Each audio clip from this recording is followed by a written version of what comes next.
Hi friends, welcome back. എനിക്ക് വന്ന ഒരു message വായിക്കാമേ.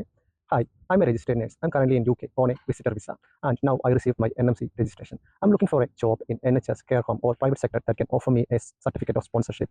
If you know anyone or any organization providing COS, I would greatly appreciate your help. So friends, ഇന്നത്തെ video നിലവിൽ UK-യിലുള്ള എല്ലാ ക്വാളിഫിക്കേഷനുമുള്ള NMC രജിസ്ട്രേഷനുള്ള എന്നാൽ COSോട് കൂടി ജോലി അന്വേഷിക്കുന്ന നേഴ്സുമാർക്ക് വേണ്ടിയുള്ളതാണ്. ഞാൻ പറയാൻ പോകുന്ന ജോലികൾ നിങ്ങൾ നാട്ടിൽ നിന്ന് അപ്ലൈ ചെയ്താൽ വർക്കൗട്ട് ആകുമോ ഇല്ലയോ എന്ന് എനിക്കറിയത്തില്ല. അതുകൊണ്ടാണ് തുടക്കത്തിൽ തന്നെ ഇങ്ങനൊരു കാര്യം ഞാൻ പറയുന്നത്. അതുപോലെ തന്നെ വേറൊരു കാര്യം, ഈ ജോലികളെല്ലാം ഞാൻ ട്രാക്ക് ജോബ്സിൽ നിന്നാണ് എടുത്തിട്ടുള്ളത്.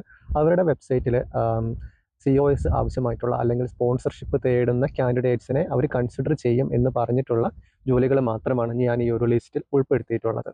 മറ്റൊരു കാര്യം, ഞാൻ ഈ ലിസ്റ്റിൽ ഉൾപ്പെടുത്തിയിട്ടുള്ള ജോലികളെല്ലാം ജനറൽ ആയിട്ട് വരുന്നത്, അല്ലെങ്കിൽ സ്റ്റാഫ് നേഴ്സ് അല്ലെങ്കിൽ രജിസ്ട്രേഡ് നേഴ്സ് എന്നുള്ള കാറ്റഗറിയിൽ കണ്ടത് മാത്രമാണ് ഞാൻ ഒരു ലിസ്റ്റിൽ ഉൾപ്പെടുത്തിയിട്ടുള്ളത്. വിച്ച് മീൻസ് നിങ്ങളുടെ ഏതെങ്കിലും ഒരു സ്പെസിഫിക് ആയിട്ടുള്ള ഡിപ്പാർട്ട്മെൻറ്റിലേക്കോ വാർഡിലേക്കോ ഉള്ള ജോലികളൊന്നും ഞാൻ ഉൾപ്പെടുത്തിയിട്ടില്ല. അങ്ങനത്തെ ഒരുപാട് ജോലികൾ ട്രാക്ക് ജോബ്സിൽ അവൈലബിൾ ആയിട്ടുണ്ട്. സോ നിങ്ങൾ ട്രാക്ക് ജോബ്സ് നോക്കുകയാണെങ്കിൽ അത്തരത്തിലുള്ള ജോലികളും നിങ്ങൾക്ക് കാണാൻ സാധിക്കുന്നതാണ്. അതുപോലെ തന്നെ കമ്മ്യൂണിറ്റി ഹെൽത്ത് സെൻ്ററിലേക്കുള്ള COS കിട്ടുന്ന ജോലികൾ ഞാൻ ഈ ഒരു ലിസ്റ്റിൽ ഉൾപ്പെടുത്തിയിട്ടുണ്ട്.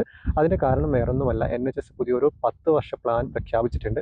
അതിനകത്ത് അവർ പറയുന്നതനുസരിച്ച് കൂടുതൽ പ്രയോറിറ്റിയും പ്രാധാന്യവും ഇനി വരുന്ന വർഷങ്ങളിൽ ഈ ഒരു കമ്മ്യൂണിറ്റി ഹെൽത്ത് സെൻ്റർ അല്ലെങ്കിൽ GP സർജറി തുടങ്ങിയവയിലേക്ക് പോകുന്നതാണ്. സോ അത്തരത്തിലുള്ള സെൻ്ററുകളിൽ ജോലി കിട്ടുന്നതും ഇനി വരുന്ന സമയത്ത് നല്ലതായിരിക്കും എന്ന് തോന്നിയത് കൊണ്ടാണ് ഞാൻ അത്തരത്തിലുള്ള ജോലികളും ഈ ഒരു ലിസ്റ്റിൽ ഉൾപ്പെടുത്തിയിരിക്കുന്നത്.